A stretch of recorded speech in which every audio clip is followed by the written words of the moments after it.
It's your Locked On Flyers podcast for Thursday, July 7th. Your daily dose of Flyers news, analysis, and high quality content that is celebrating because it's finally draft day, Russ. We did it. It's here. It's here. And I can see the Flyers table from where I'm sitting at SiriusXM too. Excellent. Your Locked On Flyers, your daily podcast on the Philadelphia Flyers. Part of the Locked On Podcast Network. Your team every day.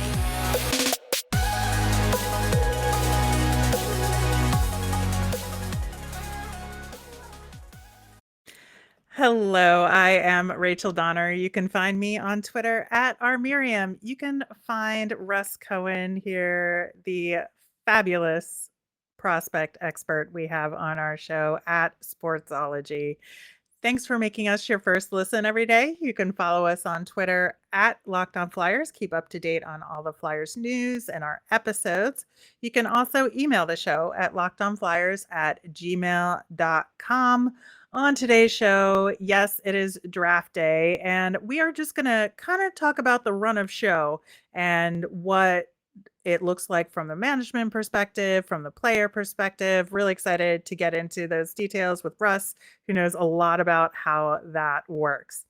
Locked On Flyers is free and available on Apple Podcasts, Spotify, Odyssey, wherever you are listening right now. So subscribe. You'll get all of our episodes here on the Locked On Podcast Network. Plus, we're over on YouTube. So drop some likes and subscribe there as well.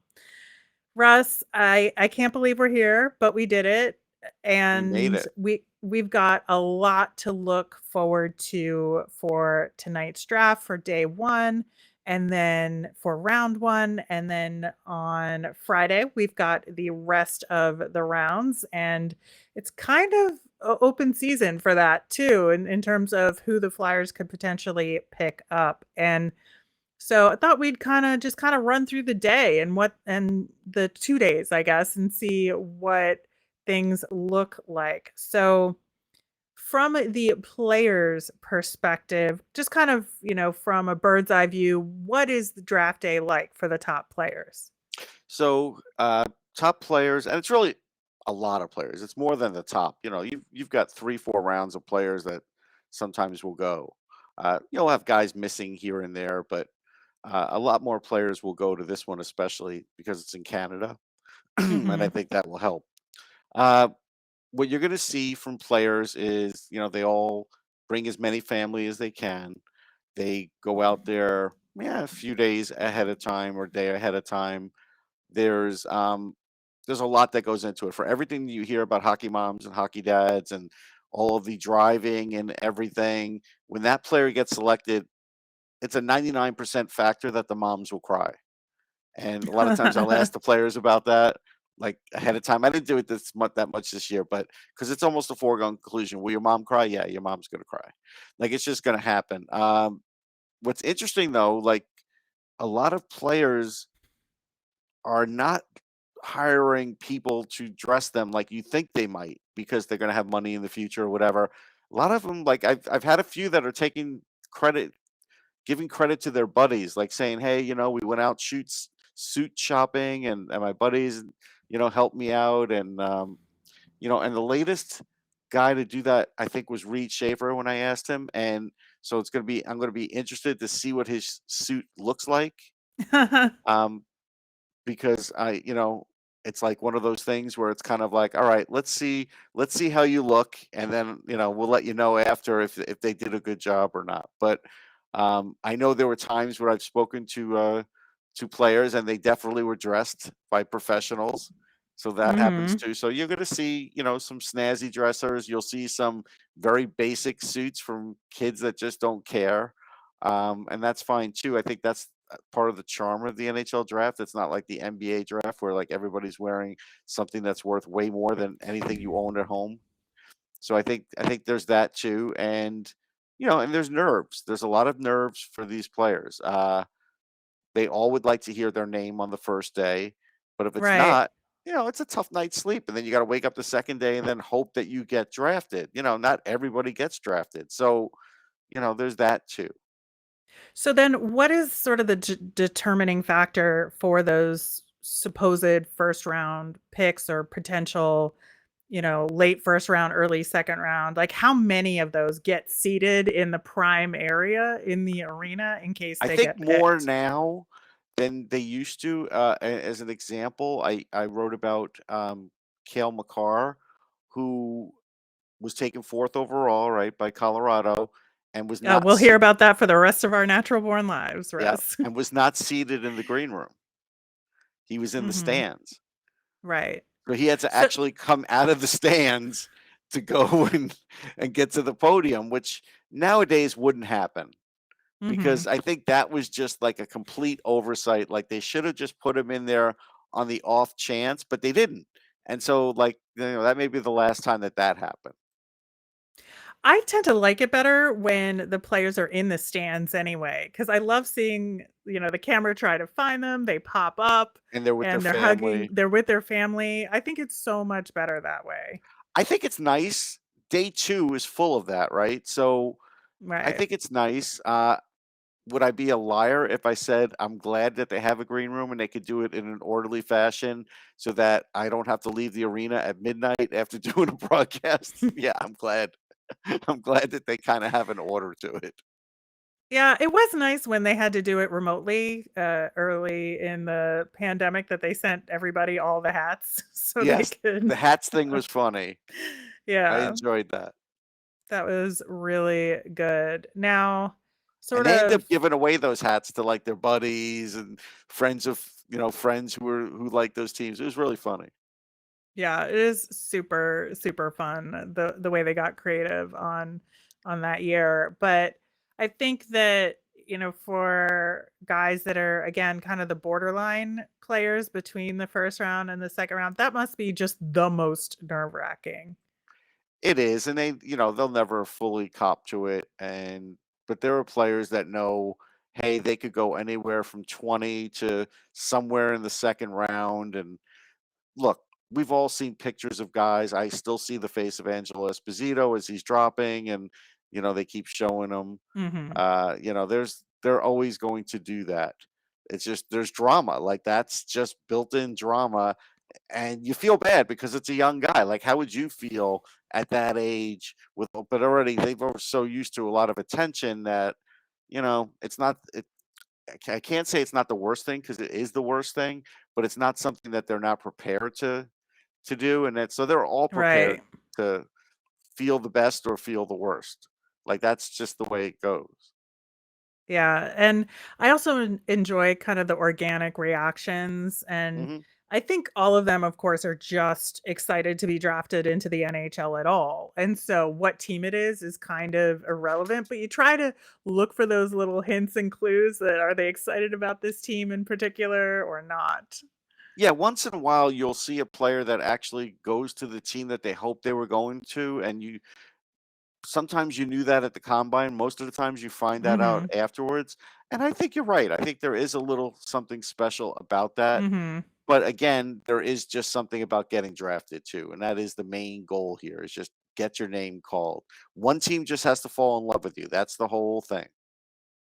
So then what is the post-announcement experience for the players like? So after they go up on stage, they take the pretty picture with the jersey on and the hat, they're smiling, and then what?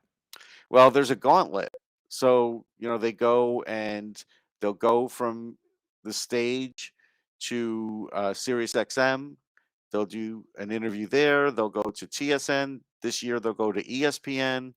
Then they'll go to the media. Then they'll go on the gauntlet, usually in the bowels of the stadium to get like their hockey cards taken, pictures taken for Upper Deck. So there's that too. So there's a whole gauntlet of about five or six different things that these players have to go through after they're drafted. So a lot of times I'll Mhm. pass them in the hallways.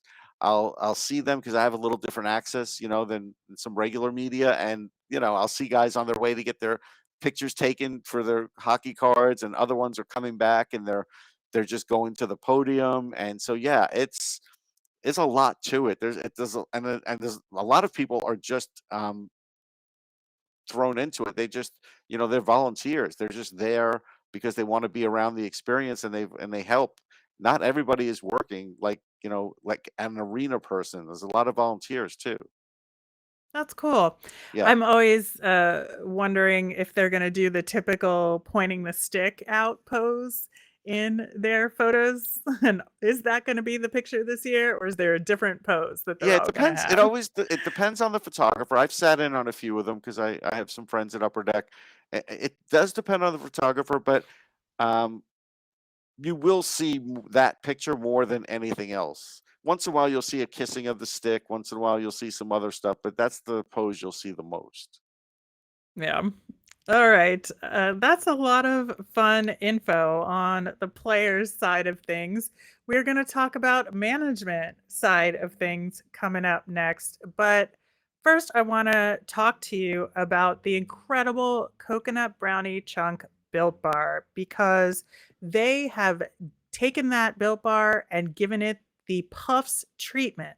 That's right, the coconut brownie chunk Built Bar, flavor you love in a deliciously chewy marshmallow covered in 100% real chocolate. It's like a fluffy cloud of coconut brownie goodness, but it's also good for you. It's low calorie, low sugar, high protein, but all delicious. It's the perfect treat, perfect when you've got a craving or you need to satisfy a sweet tooth or just want a healthy snack. Plus, they're an excellent source of protein and collagen protein at that, which your body absorbs more efficiently and provides a ton of health benefits. You're going to eat something that tastes good and is good for you. Coconut brownie chunk puffs are only here for a limited time, though. So go to built.com now to make sure you don't miss out. They're going to go fast.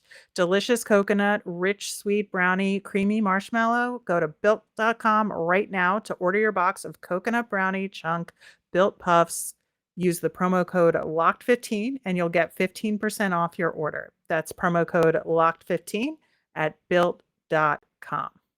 The NHL draft is tonight and tomorrow, and our team of local hosts and draft experts at Locked On are going to break it down for you with insights and analysis for every first round pick. So, subscribe to Locked On Flyers over on YouTube for all the latest breakdowns on the NHL draft and more.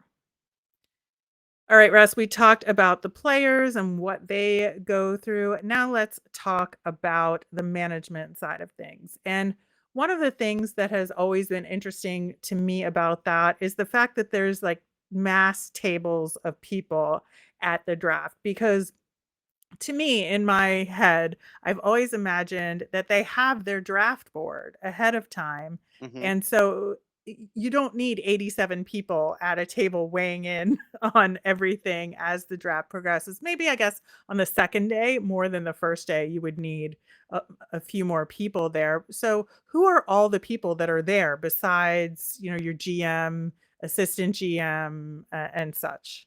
Well, these are the people that you do go to war with, right? And they do come up with the board, and then they have their booklet with them, and they have all their scouting reports there. And it's just, yeah, it's like you said, GM, assistant GM, director of scouting, director of pro scouting, amateur scouting. All those guys are there in case you make a trade.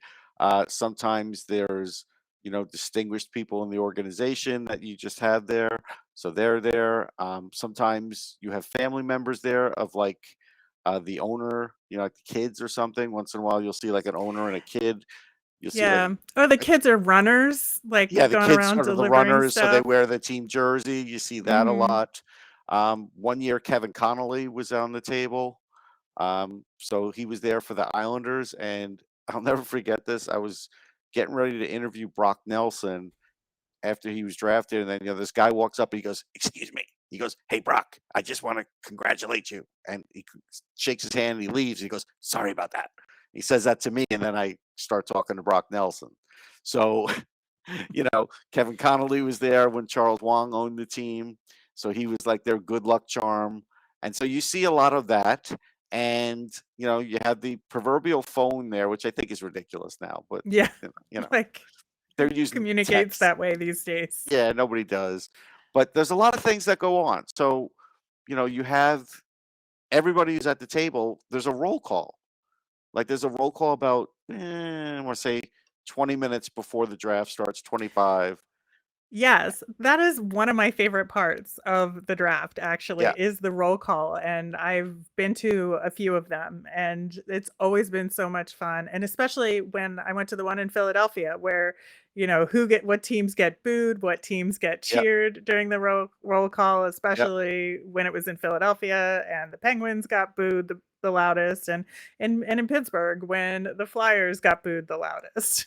Right, and so you have the roll call, but before the roll call, that's where you'll see a lot of GMs talking to each other. That's where you'll see GMs talking to the media. There's media that will be on the other side of the floor that don't have access, but they'll still try and get some last minute information out of a GM or an assistant GM or a Hmm. scout or somebody like that. So you'll see a lot of that going on right before the roll call. And then what always makes me laugh too is when the draft starts, whoever won the Stanley Cup, like everybody feels like they need to open up their statement by saying, "Yeah, congratulations." So this year will be the Colorado Right. Avalanche. Some teams don't And want to do that, but everybody does that to be cordial, and it gets old after a while. It does. it kind of does. But it feels like an obligation. You're right. And Yes. you do notice it when teams don't do that or Oh yeah. say thank you to the hosts or something like that. Yes. Thank you to Montreal. It's the greatest city in the world. Thank you to yeah. All right. Whatever. Your bagels are terrible, but nonetheless. Yeah. You think they're great. They're not. Yep.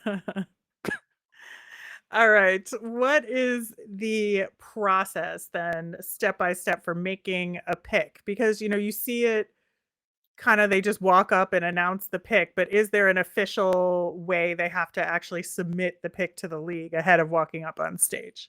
Not that I'm aware of. Um, I don't think there's any kind of special thing. I just think when they go up there, they hand the envelope off, and then it gets read. I don't think there's anything beyond that. If there is, I don't know about it, and I haven't noticed it. I'll look again this year because you never know when they're going to sort of change it. But you almost wonder, Yeah. like, would you want to do that electronically?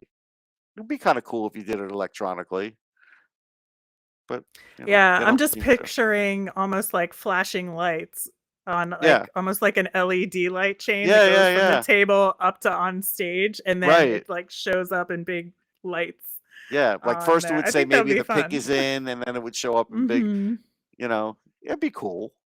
Yeah. I And would like then that. everybody walks up at the same time, the management, Right. the player, and then join together, take the pretty picture, and Yeah, I think that'd be fun. Make it it'd be fun. interesting. Look It like a would video change it up. game or something, Yeah, it would change it up. So then Well, what you did gets bring t up the uniform thing. I wanted Yeah. to mention one thing about that. So there is a tell for some of those. You could tell when a team knows that they were going to take a player because they have a stitched uniform. Many other with their Yes. name. Many other times they don't have a name or they have the name plate stuck at the last minute, like it's velcroed. There's a tell Mhm. there. Well, you would think they would make, like, at least 2 or 3 of them ahead of time, Some right? teams do, If some don't, for the first round. Obviously, for Yeah, the later rounds, they're just blank jerseys. right. I've seen Well, those with just the year several on them, they'll have times. the year on Yeah, them. Yeah. as the number, but not Yes. there'll be no nameplate No name plate. on it. I had a lovely conversation with Wade Allison in the concourse in Buffalo when he got drafted, and I knew it was him, well, from the red hair, but also because he was carrying that Flyers jersey. But Yeah.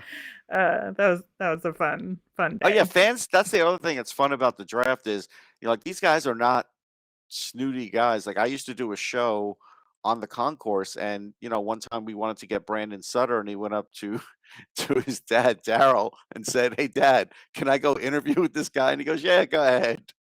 And then I walked him over to the table.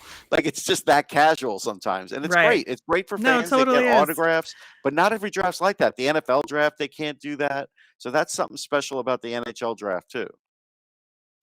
So then, like, how does it work between the media and GMs, or like the GMs um talking to each other? You talked a little bit about, like, they're mostly texting, but are there any tells that you can see, like, a deal is about to happen? Yeah, I mean, the stations will definitely focus in on two GMs talking, and you could see if they're, deeply engaged.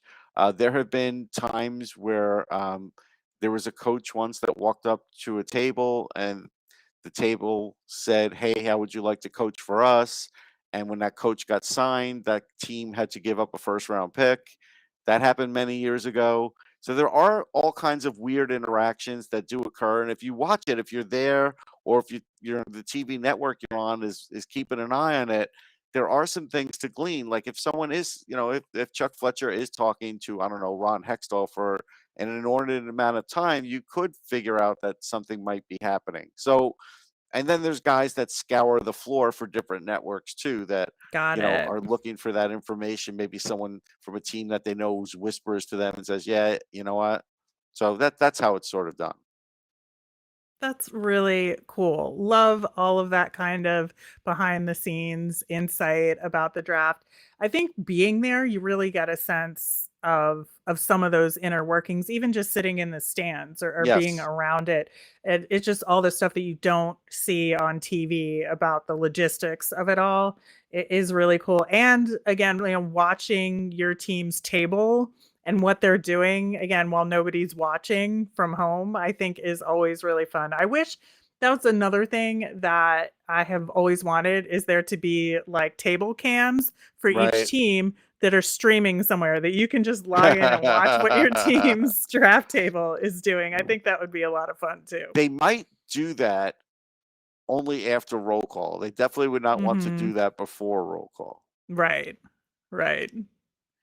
All right, well, we'll see if we get any tells from Chuck Fletcher or Brent Flair or Danny Briere or anybody else at the Flyers table during this draft. We are going to give kind of our final thoughts and ramp up for the big event coming up next. But first, we're going to talk to you about Rock Auto. This episode is brought to you by Rock Auto. With the ever increasing numbers of makes and models, it's now impossible for your local chain auto parts store to stock all the parts you need. Why endure often pointless or seemingly intimidating questioning and wait while the person behind the counter orders the parts on their computer, choosing the only brand their warehouse happens to carry? You have computers with access to rockauto.com at home and in your pocket. Rock Auto prices are reliably low for every customer, from expert mechanics to beginner do-it-yourselfers. They have everything you can need: brake parts, tail lamps, motor oil, and even new carpet.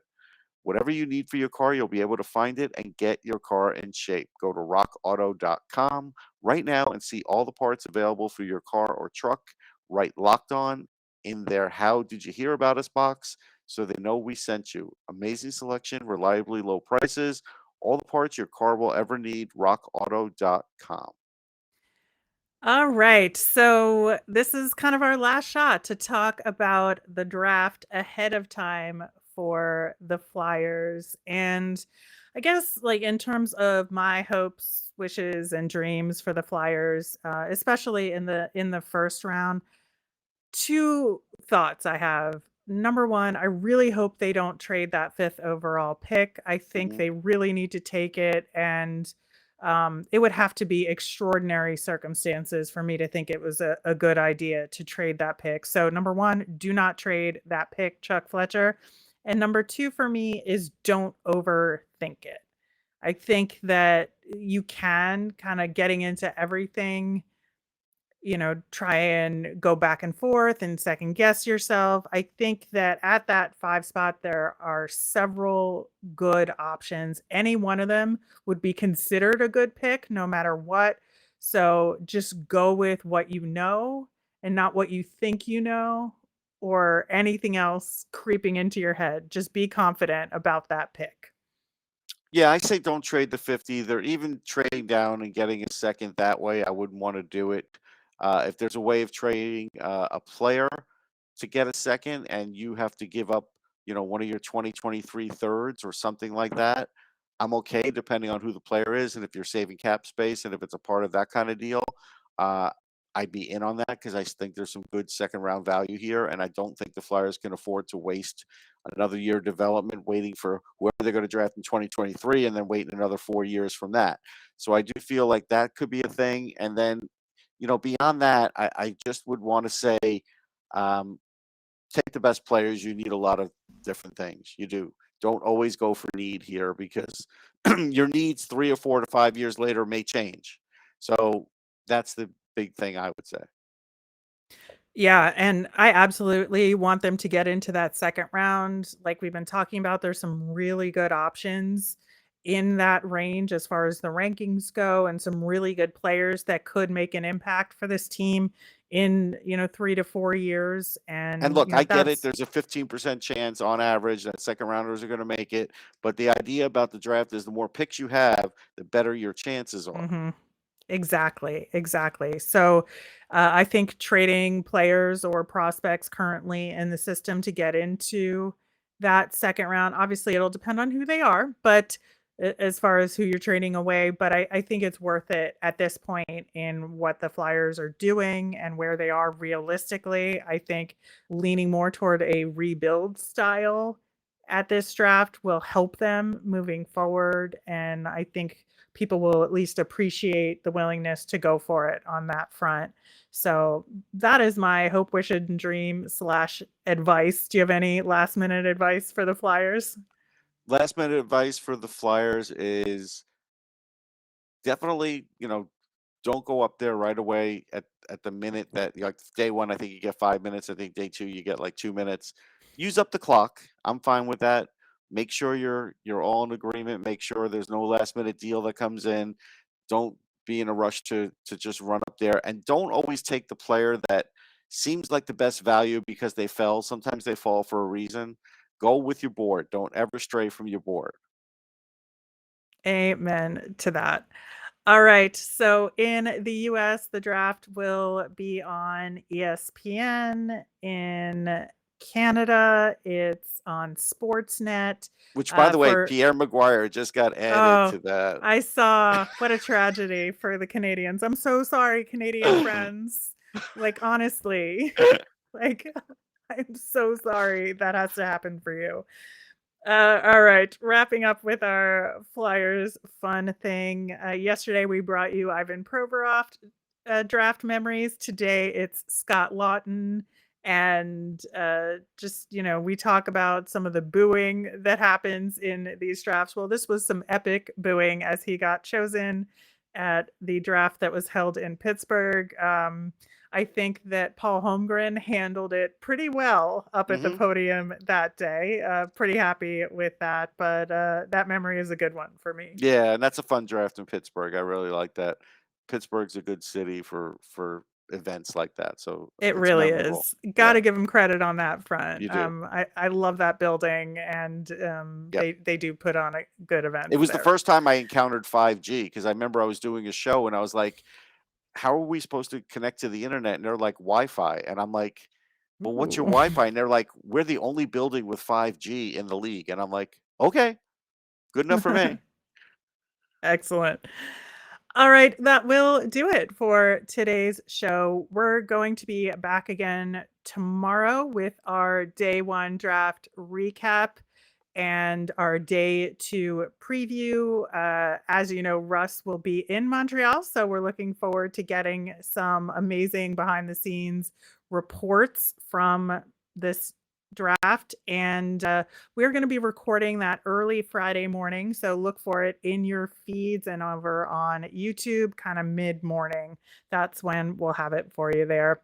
As a reminder, we always want to hear from you. So send in your mailbag questions via Twitter at Locked On Flyers. You can email us at lockedonflyers@gmail.com or drop us comments over on YouTube.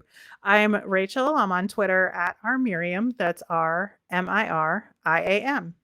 I'm Russ. I'm at Sportsology, SPORTSOLOGY. Our experts at Locked On NHL give you a daily 30-minute podcast on all things NHL all year long. Stay up to date on everything in the hockey world. Locked On NHL, your daily 30-minute NHL podcast. Thanks again for listening and have a great day.